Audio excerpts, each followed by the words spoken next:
में 1000 गुना फल लेके आए। परमेश्वर तेरे वचनों को सुनने के लिए मैं अपने कानों को खोलता हूँ और अपने मन को तैयार करता हूँ। तेरे वचन मेरे मसलों को हल करें। तेरे वचन आज मुझसे बातें करें। तेरे वचन मेरी जिंदगी को बदल के रख दे।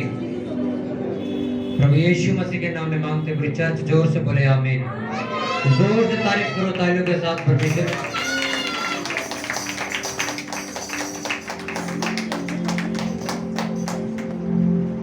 उत्पत्ति की पुस्तक उसका 25 उसका 31वां वचन हम पढ़ेंगे आपकी बाइबल में।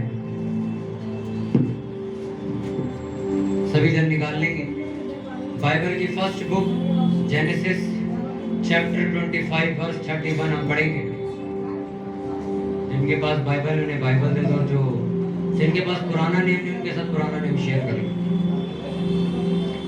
उत्पत्ति 25 उसका 31वां वचन मैं पढ़ूंगा।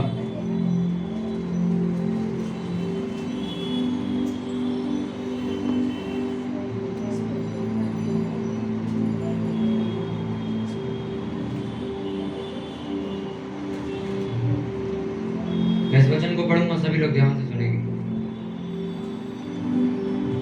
याकूब ने कहा अपना पहलौठे होने का अधिकार आज मैं तेरे हाथ बेच दे। एसाव ने कहा देख मैं तो अभी मरने पर हूँ, इसलिए पहलौठे के अधिकार से मेरा क्या लाभ होगा। याकूब ने कहा मुझसे अभी शपथ खा। अतः उसने उससे शपथ खाई और अपना पहलौठे का अधिकार याकूब के हाथ बेच डाला। इस पर याकूब ने एसाव को रोटी और पकाई हुई मसूर की दाल दी और उसने खाया पिया और उठकर चला गया। जो एसाव ने अपना पहलौठे का अधिकार तुच्छ जाना। सब बोलो आमीन। ये लड़का क्यों खड़ा पीछे?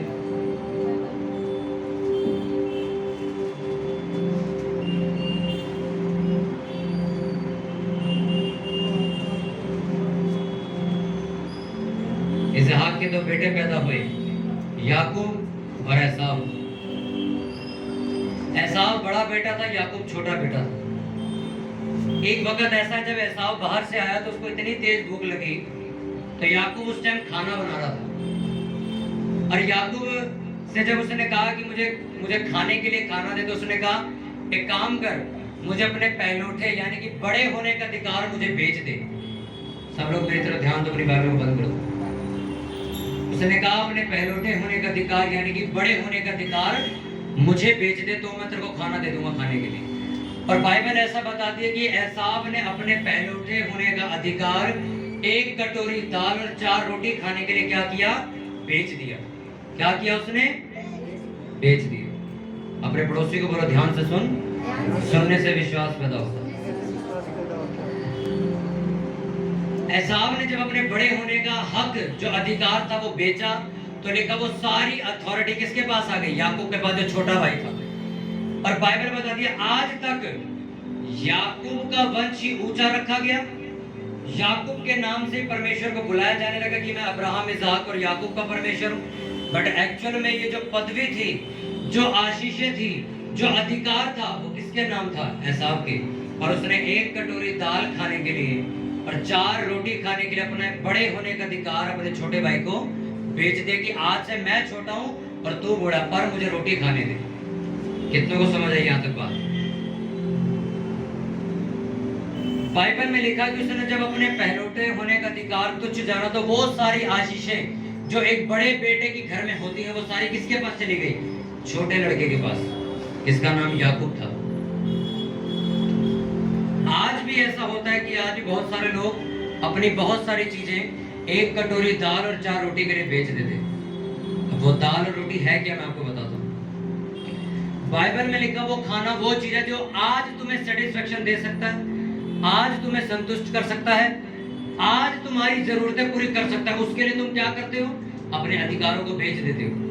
अधिकार मैं आपको समझाता हूँ। बहुत सारे लोग हैं जब वो प्रार्थना करने बैठते हैं, बहुत सारे लोग जब वचन पढ़ने के लिए, बाइबल पढ़ने के लिए बैठते हैं, बहुत सारे लोग जब चर्च आने के लिए तैयारी करते हैं तो कहीं ना कहीं उनके घर पे कोई मेहमान आ जाता है, या फिर उनको कोई जरूरी काम याद आता है, या फिर वो कुछ काम उनके पास ऐसा आ जाता है जो लगता है कि नहीं ये करना जरूरी है। और बाइबल ऐसा बताती है कि उस काम को करने के लिए आप अपना वो पहला काम जो परमेश्वर का है छोड़ देते हो और अपना दूसरा काम करने चले जाते हो। बाइबल में लिखा जब तुमने अपने पहलौठे होने का अधिकार बेच दिया तो आशीषें किसके पास गई? उस इंसान के पास जो तुमसे छोटा है। प्रभु यीशु मसीह ने बाइबल में बताया कि मैं धनी, अमीरों, बड़े लोगों को चुनने के लिए नहीं आया, पर मैं उन लोगों को बुलाने आया जो अपने इलाके में, अपने परिवार में तुच्छ समझे जाते हैं, छोटे समझे जाते हैं। बाइबल में लिखा मैं उन लोगों को बुलाने के लिए आया हूं जिनको दुनिया इज्जत नहीं देती। बाइबल में लिखा मैं मूर्खों को बुद्धिमान बनाने के लिए आया हूं। ऐसा क्यों? क्या परमेश्वर को बुद्धिमानों से नफरत है क्या? परमेश्वर ने कहा अगर तू मूर्ख है मैं तुझे इतना बुद्धिमान बनाऊंगा कि जो अपने आप को बुद्धिमान समझते हैं उनको शर्मिंदा करवाऊंगा। क्यों? क्या उससे परमेश्वर नफरत करता है? नहीं। हर वो इंसान जिसने अपना अधिकार बेच दिया, बेच देने का मतलब हर वो काम जो आपने परमेश्वर का छोड़ के किसी दूसरे काम को इज्जत दी, आपने अपना अधिकार बेच दिया। बहुत सारे लोग हैं जब उनके चर्च जाने का टाइम होता है, उन्हें पता है उन्हें सुबह संडे को 11 बजे चर्च जाना है, उनके पास एक ऐसा काम आता है कि वो उन्हें काम ये कहता है कि तुम यहाँ चलो, तुम्हें यहाँ फायदा हो जाएगा, और वो चर्च छोड़ के वहां चले जाते हैं। ये तुमने क्या किया? जो आशीषें, जो बरकतें तुम्हें मिलने वाली थी वो तुमने क्या करी? बेच दी। तुमने किसी और का नाम कर दी। अब वो आशीषें तुम्हें मिलने वाली थी तुमसे छोटा इंसान आगे ले जाएगा। कितनों को समझ आ रही? हालेलुया। आज भी जब आप प्रार्थना करने बैठते हो, आप अपना प्रार्थना करने का समय अपने मोबाइल फोन को बेच देते हो। उसे बेच देना कहते हैं। मैं आपको एग्जांपल देकर समझाता हूं। आज से 2 साल पहले मैंने एक अपनी कंपनी शुरू करनी थी। आज से 2 साल पहले की बात है। तो मैंने उस कंपनी का नाम पहले खरीद के रख लिया था, और वो नाम मैंने खरीदा था 2,500-3 हजार रुपए का। मैंने नाम खरीदा था कि ये नाम आपको दूसरा यूज नहीं कर सकता, इस नाम से मैं अपनी कंपनी बनाऊंगा। और 4-5 महीने बाद मेरे को एक ऐसा काम मिला, मेरे को 4,000 रुपए की जरूरत थी और मैं 30,000 रुपए का फायदा वहां से कमा लेता। मुझे एक ऐसा काम मिला जिससे कि मैं 4,000 रुपए अगर मैं वहां पे खर्च करता या इन्वेस्ट करता तो मैं 30,000 रुपए कमा लेता। पर उस वक्त मेरे पे 4,000 रुपए थे नहीं। तो मैंने क्या किया? अपना वही कंपनी का नाम लिया और उसको बेच दिया। अपना वो कंपनी का, मैं कहा कंपनी अपनी बनेगी नहीं बनेगी, ऐसे ही लेके रखा, बेच दो। तो वो 4,000 रुपए मैंने सोचा यहाँ लगा के 30,000 रुपए कमा लूंगा। सुनो, मेरे वो 4,000 रुपए बेच छोड़ मैं 30,000 नहीं कमा पाया। अब दोनों तरफ मेरा नुकसान क्या हुआ? मैंने अपना नाम भी बेच दिया, 4,000 रुपए भी गए, और जिस 30,000 रुपए के लिए मैंने वो बेचा था वो 30,000 भी मेरे पास नहीं आए। आज दोपहर को मैं प्रार्थना कर रहा था, मेरे मन में आया कि जो मेरी कंपनी अब खुल चुकी है उसका अब नाम वही वाला रखूंगा मैं, जो आज से 2 साल पहले मैंने डिसाइड किया था। और मैं वापस उस कंपनी पे गया, मैंने उस कंपनी का नाम सर्च किया जो मैंने खरीदा था, जो मैंने बेच दिया था। आज उस कंपनी के, जब मैंने उसको खरीदना कि मैं आज 2 साल बाद दोबारा खरीदूंगा, उसकी कीमत 3,28,00,000 रुपए। उस नाम की कीमत आज 3,28,00,000 रुपए। मैंने बेचा कितने का था? 4,000 रुपए। आज वो कंपनी कह रही है कि आज अगर आपको ये नाम वापस चाहिए तो 3,28,00,000 रुपए दो और एक कंपनी का नाम अपने नाम दोबारा कर लो।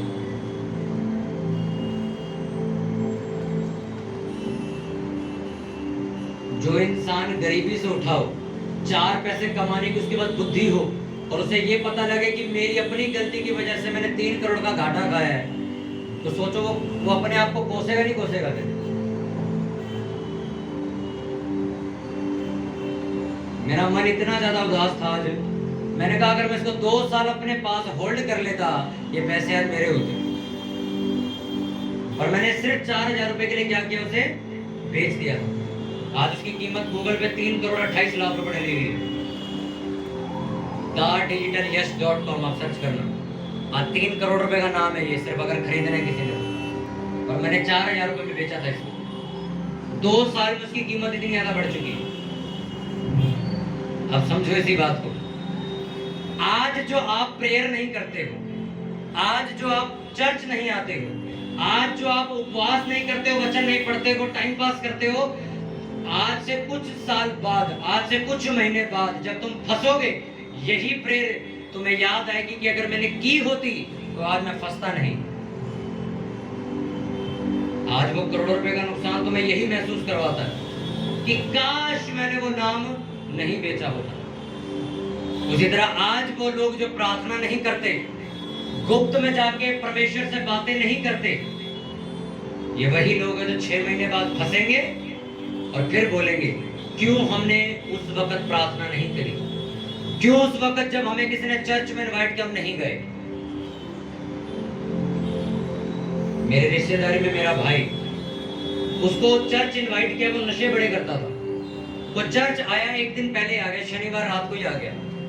सुबह उठा, सुबह चर्च थी तो सुबह झूठ बोल के निकल गया। वो कहते मैं भी आ रहा हूँ, और वो घर चला गया वापस, और चर्च नहीं आया, चर्च से भाग गया वो। सुनो, आज वो इस दुनिया में भी नहीं है, मर चुका है वो, सिर्फ 35 साल की उम्र में। पर आप कभी भी परमेश्वर पे इल्जाम नहीं लगा सकते, परमेश्वर ने उसको बुलाया था कि नहीं। भागा कौन? तुम भागे। मुझे 2017 में किसी ने चर्च के बारे में बताया, हमारे घर को बाइबल दे गया, हमने चर्च जाना शुरू कर दिया। उन सारी चीजों से जो बंधन थे, आज मैं आजाद हूं। सोचो, अगर उस दिन मैंने प्रभु यीशु मसीह पे विश्वास नहीं किया होता तो आज मैं भी अपने आप को कोस रहा होता। इसलिए आज बहुत सारे लोग ऐसे हैं जो प्रार्थना आज नहीं करते, पर जब फंसते तो प्रेयर पे बैठ जाते। उस प्रेयर का कोई फायदा नहीं। हालेलुया। आपके फैसले आपकी प्रेयर के हिसाब से होते हैं। आपका परिवार आपके प्रेयर के हिसाब से चलता है। आपकी प्रेयर 5-5 मिनट, 10-10 मिनट, 15-15 मिनट है तो क्या तुम अपना परिवार बचा लोगे? कहां तुम्हारे बच्चे नशों से निकल के बाहर आएंगे? कोई कुछ नहीं होने वाला यहाँ पे। तुम्हें प्रार्थना करनी है आज, ताकि 1 साल बाद जब आप खड़े हो तो आपको पता हो कि नहीं, मैंने 1 साल मेहनत करी, आज मेरा फल परमेश्वर मुझे चाहिए। मैं अभी भी सोच रहा हूं कि अगर वो मैंने नाम ना बेचा होता तो क्या होता। उसी तरह आज बहुत सारे लोग हैं जो आज गड्ढे में गिर चुके हैं, फंस चुके हैं। वो आज भी यही कहते हैं, क्यों यार, हम तो जवानी में मसीह में आ गए थे, हमें तो बचपन में प्रभु यीशु मसीह के बारे में पता चलेगा था, पर हमने कभी चर्च जाना शुरू नहीं किया। हम रिश्तेदारों के कहने पे चलते रहे और वो भी हमारे काम नहीं आए, और अब हमारी जिंदगी भी कहीं और जा चुकी है। आज जो तुम अपना समय पाप में व्यर्थ कर रहे हो, पाप में खराब कर रहे हो, गालियां बक के, व्यभिचार करके या नशा करके या चर्च ना आके, मैं तुम्हें सच कह रहा हूं, आज से 6 महीने बाद, साल बाद तुम्हें ये दिन याद आएगा कि नीति वचन में लिखा, जब मेरा शरीर क्षीण हो जाएगा, जब मेरा शरीर कमजोर और बूढ़ा हो जाएगा, तब मैं हाथ मार के रोने लगूंगा कि क्यों मैंने अपने गुरुओं की और सिखाने वालों की बात नहीं मानी। आज नहीं समझ आएगा, और समय आएगा जो तुम्हें समझ आएगा। आज अगर प्रभु यीशु मसीह ने आपको अपने भवन में बुलाया तो उन्हें फिजूल में नहीं बुलाया। उसने तुम्हें इसलिए बुलाया कि तुम्हारे आगे जो आने वाली एक चीज जो तुम्हें पता नहीं है, उस चीज से वो तुम्हें बचा सके। हालेलुया। कितनों को बात समझ आ रही है? तुम आज समय वेस्ट करो दबा के, कोई आपको परमेश्वर का स्वर्गदूत आगे रोकेगा नहीं। पर 6 महीने बाद जब तुम्हें जरूरत पड़ेगी, यही प्रेयर तुम्हें याद आएगी कि क्यों मैं सारी रात सोता रहा, क्यों मैं जागा नहीं प्रेयर करने के लिए। एक आदमी के घर जब चोरी हो जाती है ना, चोरी हो जाती है, चोर जा चुका ले गया, सुबह पता लगा कि लैपटॉप चोरी हो गया, कैश चोरी हो गया, गोल्ड चोरी हो गया, फिर वो सुबह पता क्या कहता है, यार मैं यही सोच रहा था थोड़ा लेट सोऊं आज, क्यों जल्दी सो गया मैं, थोड़ा लेट सोता तो मैं उस चोर को पकड़ लेता और मेरे घर में लाखों रुपए का नुकसान नहीं होता। जब चोरी हो चुकी, अब वो जो अफसोस कर रहा है, वो चोर वापस आएगा देने, कोई बात नहीं यार, तेरे को गलती का एहसास हो गया, लैपटॉप रख ले, मैं कल फिर आऊंगा, कल तैयारी रखी। वो गया, वो आज मैं जितना मर्जी अफसोस कर रहा हूं, मुझे पता मैं वो नाम कभी जिंदगी में नहीं खरीद सकता। इतना वो समझ आ रही है क्या? वो मेरे हाथ से जा चुका। इसी तरह आज आप चर्च नहीं आए, आज आपने प्रभु यीशु मसीह पर विश्वास नहीं किया, उसे कोरे कागज पे लिखवा के ले जाओ। मेरे को 6 साल हो गए परमेश्वर की सेवा करते हुए, हजारों लोग जो इस चर्च में ये कह के गए थे, हमें परमेश्वर की जरूरत नहीं है, हमारे रिश्तेदार हमारे लिए बहुत हैं, आज धक्के खा रहे वो लोग, रिश्तेदार खुद उनका साथ देकर राजी नहीं, क्योंकि कोई इंसान की ऐसी ताकत नहीं जो तुम्हें नशों से छुड़ा सके, तुम्हारा कर्जा उतार सके, आगे तुम्हें बीमारियों से बाहर निकाल सके। कुछ बीमारियां जो डॉक्टर ठीक कर देते हैं, उन बीमारियों का क्या करोगे जो पूर्वजों से चलती आ रही तुम्हारे घर। दादा भी टीबी में मरा है, बाप भी टीबी में मरा है, अब हस्बैंड को भी टीबी है, लड़कों में भी टीबी के लक्षण दिख रहे हैं। ये बीमारी थोड़ी है, तो शराब है, ये चलता ही आ रहा पीछे से और सबको ले ही जा रहा है साथ में। कितनों को समझ आ रही है? हालेलुया। अब तुम सोच लो, आज से तुम घर जाओ और दोबारा 10 मिनट प्रे शुरू करो। जब 10 मिनट प्रे शुरू करो, मैं खुद ये बात कहता हूं, मेरे शब्द तुम्हें चुभेंगे आज से। यार मेरे पे 23 घंटे पड़े, मैं क्या करूंगा फ्री बैठ के, पर प्रेयर 10 मिनट। कभी मैं खाली बैठा होता तो मैं यही बोलता हूँ, इतनी देर खाली बैठ के करने के, चल यार चल प्रेयर करेंगे बैठ के। और मैं लोगों को देखा वो फ्री बैठे हैं, फोन चलाएंगे, चल यार फोन चलाते, चल यूट्यूब चलाते, चल फेसबुक पर थोड़ी वीडियो देखते, पर कभी उनके मुंह से नहीं निकलता यार मैं 3-4 घंटे फ्री बैठा हूँ, चल बाइबल पढ़ेंगे, थोड़ी प्रार्थना में बैठेंगे, चलो चर्च चलते, थोड़ी वर्शिप करेंगे। मैं तुम्हें सच कह रहा हूँ, आज तुम्हारा टाइम है, ये निकल गया, वापस नहीं आएगा। हालेलुया। एक पास्टर जिसकी उम्र 70 साल हो चुकी है, वो बूढ़ा हो चुका, अब वो उस जवान लड़के को देख रहा है और ये कह रहा है यार जो चीज मैंने 70 साल में करी है यार वो ये 2 साल में करके बैठा हुआ है, तो फिर मैंने क्या किया अपनी जिंदगी में? समझो इस बात को। एक बूढ़ा आदमी कहता है भाई मैंने तो अपनी जिंदगी लगे, मैंने 1 करोड़ रुपया कमा लिया। ओके, उसने एक जवान लड़के को देखा, वो 26-27 साल का है, उसने 3-4 साल 5 साल में 1 करोड़ रुपया कमा लिया। अब वो 70 साल वाला ये सोच रहा है कि मैंने 70 साल किया क्या, फिर जो काम मैंने 70 साल में किया 5 साल में कर दिया, तो मैं बेवकूफ हूं क्या? अब वो मेहनत कर सकता है क्या? अब वो सिर्फ सड़ सकता है उसको देख के, गलत सकता है सिर्फ देख के कि मैं अब कुछ नहीं कर सकता, मेरा टाइम खत्म हो चुका है। जिस तरह एक बच्चा आपके घर में छोटा होता है, माँ बाप उन्हें कभी रोकते नहीं चुगली करने से, माँ बाप कभी उन्हें गाली देने से, गुस्सा करने से, बच्चे ऐसे खाना फेंक देते, कभी उन्हें मारते नहीं है। अरे बच्चा जब वो 20-21 साल का हो जाता है, फिर वो माँ के ऊपर हाथ उठाता है, फिर माँ कहती है अब तो हम कुछ नहीं कर सकते, अब तो मार खाने का टाइम, अब हम इसे रोक नहीं सकते। वो समय क्या हुआ, निकल गया। कितनों को समझ आ रही? आज तुम यंग हो, तुम्हारी अभी इतनी बुरी कंडीशन है, तुम्हारी हड्डियां कांपती हैं, तुम सेवा नहीं करते, 80 साल के बुजुर्ग नहीं हो, तो तुम चर्च लेट आते हो। तो सोचो जब तुम बुजुर्ग हो जाओगे और दूसरे लोग तुम्हारी उम्र में आके तुमसे बेहतर काम करेंगे, तब तुम रोगे अपने आप को कि मैंने तो इतना काम भी नहीं किया।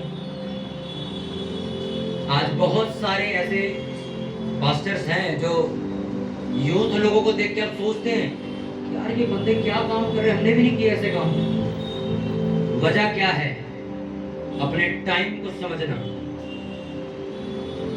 अपने टाइम को समझना। कुछ लोग आपने देखा 10-10 साल लगा देते बपतिस्मा लेने में, 10 साल लगा दिए सोचने में, सिर्फ ले कि ना ले, यीशु मसीह को स्वीकार करें, और सारे चमत्कार देख चुके हैं, सब मिरेकल देख चुके हैं, सारी गवाहियां सुन चुके हैं, सब देख चुके हैं, लाइव हो रहा है, और अभी भी सोच में पड़े। मैं तुम्हें सच कह रहा हूं, ये समय निकल रहा है धीरे धीरे, और जैसे यीशु मसीह आके तुम्हारे सामने खड़ा होगा, फिर तुम कहोगे अरे यार मैंने तो बपतिस्मा ही नहीं लिया अभी तक। वापस जाओगे क्या तुम? उसने कहा जो छत पे खड़ा रहेगा वो छत पे ही रहे, जो अंदर खड़ा हुआ अंदर, जो घर में बैठा घर में बैठा रहे। फिर तुम कहना नहीं है फटाफट जल्दी जल्दी, कोई फायदा नहीं, उस टाइम कुछ नहीं होने वाला। उसने कहा यीशु मसीह का दिन चोर की तरह आ जाएगा, चाहे आज रात आ जाए चाहे कल सुबह आ जाए। कितनों को समझ आ रही बात? उसने कहा एक दाल कटोरी खाने के लिए, 4 रोटी खाने के लिए उसने अपने बड़े होने का अधिकार बेच दिया। उधर होके बैठ जा, दिमाग मत खराब कर मेरा। हालेलुया। एक सिर्फ बड़े होने का पद पाने के लिए, सिर्फ ऊपर उठने के लिए, रोटी खाने के लिए उसने अपने ऊंचे पद का क्या किया? बेच दिया उसने। एक रोटी के लिए सिर्फ। आज आप भी यही करते हो। एक शादी अटेंड करने के लिए चर्च छोड़ देते हो, एक किसी मेहमान की खातिरदारी करने के लिए प्रेयर छोड़ देते हो, फोन चलाने के लिए आप अपनी मैंने एक लड़के को समझाया, मैं कहा आज तुझे पता है चमत्कार क्यों नहीं होते कई पास्टरों के हाथों से? कहता वजह, मैं कहा आज फोन की वजह से उनके अंदर सामर्थ्य नहीं। मैंने देखा लोगों को, एक लड़की जिसकी वजह से उसका घर बचाया गया, आज वो प्रेयर नहीं करती, आज वो रात को फोन चलाती है। पहले जो उसकी प्रेयर थी आज वो नहीं है। अब फोन पे ज्यादा टाइम बीतता है उसका। शैतान को पता, वो जरूरी नहीं तुम्हें पाप में खराब कर, उसको पता सिर्फ प्रेयर करने से रोक इसको। अच्छा सेवा, जिसको इतनी सेवा दो ये प्रेयर ही ना कर सके, तार तू सेवा कर। मीटिंग करता रहा तू, तो काटे टाइम ही नहीं देना हमने प्रेयर करने का। मसीही में आप आए, चर्च में आप, आपका पहला काम है प्रार्थना करना, अपने परिवार के लिए, अपने लोगों के लिए, अपनी जिंदगी के लिए, अपने फाइनेंस, अपने कैरियर के लिए, अपने लोगों के लिए। और आपकी कुल टोटल प्रेयर 10 मिनट के, तो किस किस के लिए प्रेयर करोगे? तो फिर यीशु मसीह क्या कहेगा? लानत है तेरे ऐसे में, तेरे को बचा के मेरे को क्या फल मिला? कोई तेरे वजह से कुछ उधार नहीं हो किसी का। एक सोचो फौजी को किसी सरकार ने भर्ती किया, तो अब सरकार क्या एक्सेप्ट करती है? यार 8-10 बंदे को तो मारेगा या नहीं मारेगा? हाँ कि ना? सरकार या उसका जो उसका हेड है वो क्या सोचता है? यार तू इस जगह खड़ा हो जा, यहाँ से 5-6 बंदे आएंगे तो तू अपने हैंडल कर उसे। अब वो 5-6 बंदों को मारेगा, यही एक्सेप्ट करता हूँ। सोचो 5-6 बंदे मार ही नहीं पाए, वो सो रहा है, तो कोई फायदा है उसका? बोलो, फायदा है उसका कोई? इसीलिए कुछ लोगों पे लानतें डलती हैं परमेश्वर की तरफ से कि यार मैंने तेरा उद्धार किया, तेरे पापों को क्षमा किया, तुझे नई जिंदगी बख्शी, तेरी 10 मिनट पहले तो तेरे को मैं गुलाबी करा कि तेरी वजह से तो मेरा देश ही नहीं बचा। लानत है तेरे जैसे भी। मैं सच करूं, लानत हम जैसों पे जो मसीह में आने के बाद प्रार्थना ही नहीं करते। 10-10 मिनट 15, आपके आने से कोई बदलाव नहीं हो रहा। आपसे मैंने कहा ना, परमेश्वर ने आपको गवाही दी बहुत बड़ी। किस लिए? यार मैं इसको ठीक करूंगा, इसकी बीमारी ठीक करूंगा, ये फिर मेरी सेवा करेगा, बपतिस्मा लेगा, आगे बढ़ेगा। पर तुमने बपतिस्मा लिए नहीं, सेवा करी नहीं, क्या फायदा हुआ तुम्हें ठीक करके? फिर लानत ही है तुम पे। तुम चर्च आए, तुमने चमत्कार देखे, सब कुछ देखा, तब भी तुमने यीशु मसीह का काम नहीं किया, तो लानत है। तुम्हारे को इसलिए बुलाया गया था परमेश्वर में कि तुम प्रार्थना करोगे देश के लिए। तुम्हारी अपनी प्रेयर नहीं होती, तुम देश के लिए क्या करोगे? इसलिए आधे से ज्यादा मसीही लोग लानत खाते हैं और अपनी जिंदगी में कभी आगे नहीं बढ़ पाते, सदा कर्जे में रहते, सदा बीमारी में रहते, क्योंकि जिस काम के लिए उन्हें परमेश्वर ने बुलाया था वो काम वो नहीं कर रहे। तुम्हारा पहला काम है क्या करना? लोगों के लिए प्रार्थना करना, अपनी फैमिली के लिए प्रेयर करना कि वो बचाए जा। सिर्फ ये नहीं प्रेयर करी छोड़ा, मैं हो ना हो, हमें क्या फर्क पड़ता है? तुम्हारी जिम्मेवारी बनती है कि तुम्हारा परिवार उद्धार पाए, बपतिस्मा ले। तुम्हारे मरने से पहले तुम्हारा पूरा परिवार यीशु मसीह की सेवा करता हो, बपतिस्मा लेके खड़ा हो। कितना टाइम लोगे तुम? तुम्हें नहीं पता तुम्हारा भी ट्रक से एक्सीडेंट हो जाए, सुबह खत्म। तुम्हारा परिवार तुम क्या करोगे? कुछ नहीं करके गए। तुम्हारा परिवार आज भी नशे कर रहा है, आज भी वो फिल्मी गाने सुन रहा है, आज भी वो स्टेटस पे रीले लगा रहा है, कुछ नहीं करके गए तुम। तुम्हारा नाम सिर्फ तब तक है जब तक तुम जिंदा हो। तुम करके क्या गए? कुछ भी नहीं करके गए। तुम अपने पीठ पीछे क्या छोड़ के जा रहे हो? एक लेडीज मेरे को कहती, मैं आऊंगी तो मेरे बच्चे चर्च आएंगे, मैं नहीं आऊंगी तो मेरे बच्चे भी चर्च नहीं आएंगे। तो मुझे एक बात बताओ, एक्चुअल में जो कीमत है वो किसकी है? उसकी माँ, किसके बच्चों की थोड़ी है। परमेश्वर को सबसे ज्यादा इज्जत किसकी करनी है? उसकी जो मदर है। बच्चे क्या? बच्चे तो है ही है। परमेश्वर को पता है अपनी माँ के पीछे पीछे पल्लू पकड़ के आ रहे, मेरी सेवा से प्यार थोड़ी करते, इनकी अम्मी ना आए तो ये भी नहीं आएंगे। मैं जब चर्च जाता था तो ये सोच के नहीं, मेरे तो मम्मी पापा तो हमें कहते थे घर से निकाल देंगे चर्च जाओगे तो मैं तो ये सोच के जाता था कि मुझे परमेश्वर से प्यार है और मैं परमेश्वर की सेवा करूंगा, और आज कर भी रहा हूं। मुझे परमेश्वर ने अपने पास बुलाया इसलिए कि मैं लोगों को प्रचार सुना सकूं। तुम क्या कर रहे हो? तुम वचन सुनते हो, लंगर खाते हो, घर जाके मस्त सो जाते हो। तुम्हारे परिवार को भी नहीं पता कि तुम कहां से होके आए। परमेश्वर ने तुम्हें इसलिए भवन में बुलाया ताकि तुम बचाए जाओ, तुम्हारे जरिए तुम्हारा परिवार बचाया जाए, तुम्हारे परिवार के जरिए पूरा देश बचाया जाए। तुम क्या कर रहे हो? अभी तक तुम्हारे अपने मसले हल नहीं है क्योंकि प्रेयर ही नहीं करते। प्रेयर 10 मिनट करते हो, जब वो बोला, उठ के खड़े हो गए। मैं तो कि क्यों बुलाया? मैं तो खुद कहता परमेश्वर तुम्हें बुला के पछताता होगा कि ना ये सेवा कर रहा है, ना ये प्रेयर करता है। मैं सच बता रहा हूँ, कई लोगों के बच्चों की वजह से उनके माँ बाप स्थिर हैं। अगर उनके बच्चे प्रेयर बंद कर दें, उनके माँ बाप की जीरो प्रेयर है। कई लोगों के माँ बाप की सही हाई फाई प्रेयर है, बच्चे जीरो हैं। एक दूसरे के सहारे चल रहे हैं बस। कहीं हमारे घर में एक लड़का वो प्रेयर बहुत करता है, इसलिए हम सब बचे हुए हैं। अपना तो हमारा, हम अपनी पे, हम तो सारे बर्बाद हैं। तुम्हें परमेश्वर ने प्रार्थना करने के लिए बुलाया भाई, टाइम पास करने के लिए नहीं। अपने हाथों को उठाओ, अपनी आंखों को बंद करो, अपनी आंखों को बंद करके बोलो, परमेश्वर तूने जिस काम के लिए मुझे बुलाया वो काम करने के लिए मैं तैयार हूँ। प्रार्थना करने वाला मन मुझे दे कि प्रभु मैं तेरे साथ बैठ सकूं, तेरी आवाज को सुन सकूं। तूने मेरा कोई धर्म या जात बदलने के लिए तो मुझे बुलाया नहीं, पर मेरा जीवन बदलने के लिए तूने मुझे बुलाया। तो आज प्रभु मैं तुझे विश्वास करता और मैं वायदा करता हूँ कि प्रभु मैं प्रार्थना करने वाला इंसान बनूंगा, मैं तेरी सेवा करने वाला इंसान बनूंगा, मैं लोगों को खुदावंद तेरा सुसमाचार बताने वाला इंसान बनूंगा। उठाओ अपने हाथों को, अपनी आंखें बंद करके ऊंची आवाज में परमेश्वर से मांगो कि प्रभु मुझे वो अनुग्रह दे कि प्रभु मैं तेरी सेवा कर सकूं। मुझे वो अनुग्रह दे कि प्रभु मैं तुझसे प्रार्थनाएं कर सकूं, कि मैं अपना प्रार्थना का समय बेचूं नहीं फोन के चक्कर में, किसी इंसान के चक्कर में। अपना प्रेयर का टाइम मैं कभी खराब ना करूं, अपने भवन आने का समय कभी खराब ना करूं। उठाओ अपने हाथों को ऊंची आवाज में, ऊंची आवाज में पूरी चर्च प्रार्थना करे, प्रभु हमें अनुग्रह दे, हमें प्रार्थना करने वाला इंसान बना।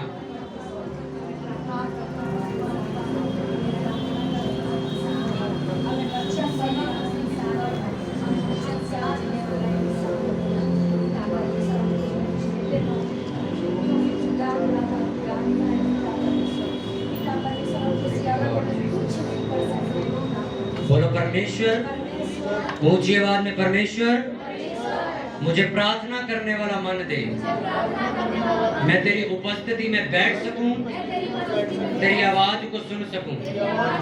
बोलो परमेश्वर मुझे प्रार्थना करने वाला इंसान बना, प्रभु मुझे प्रचार करने वाला इंसान बना। मेरे द्वारा मेरा परिवार उद्धार पाए, मेरे द्वारा मेरा देश उद्धार पाए। प्रभु मुझ पे फजल कर, मुझ पे दया कर, मेरे पापों को क्षमा कर और मुझे नई जिंदगी दे। प्रभु यीशु मसीह के नाम में मांग के पूरी चर्च बोले आमीन। हालेलुया।